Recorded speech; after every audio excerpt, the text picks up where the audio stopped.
that it's 1924,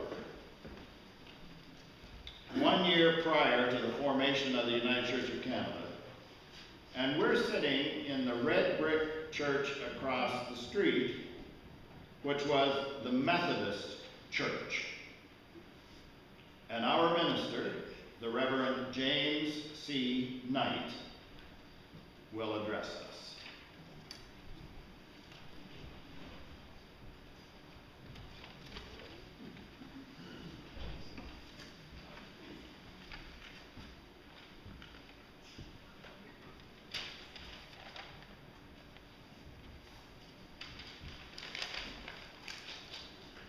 Good morning, brothers and sisters. The ballots have been counted. Congratulations on voting to join the United Church of Canada next year.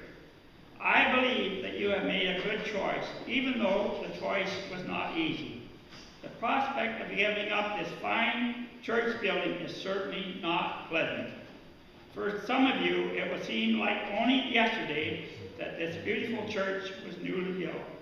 I'm sure it will be hard for all of you to move across the street, but there has been an excellent suggestion that the new United congregation will keep this building as a church hall to be used for special occasions.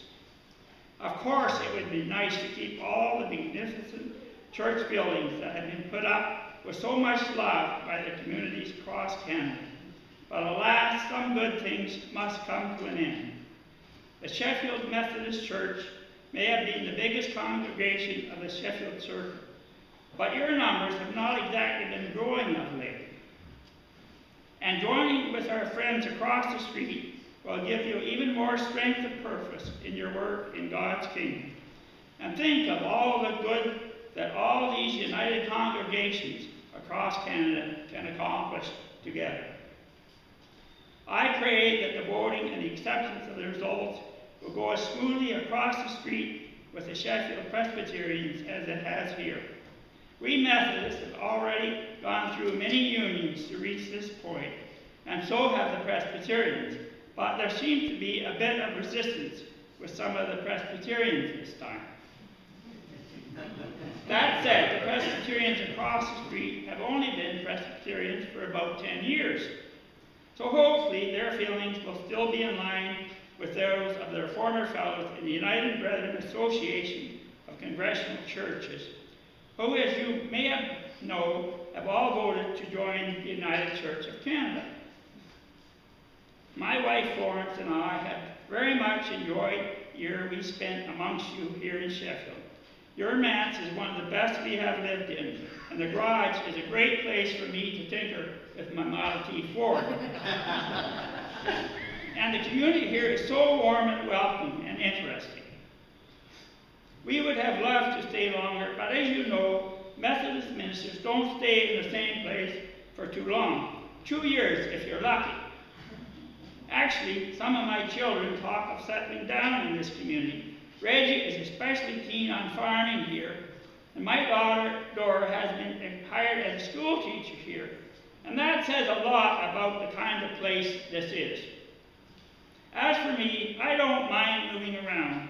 I've lived in a lot of places.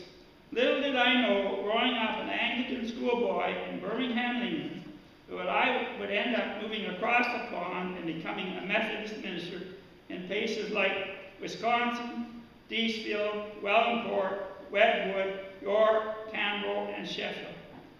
But it has been a great adventure, and I'm sure there are many more adventures in store for us, starting next month when we move to Ravenswood.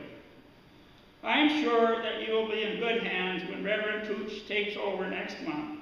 Perhaps, hopefully, I will return here someday as the United Church of Canada minister. In the meantime, you're all welcome to come and visit us in Ravenwood. God bless you all.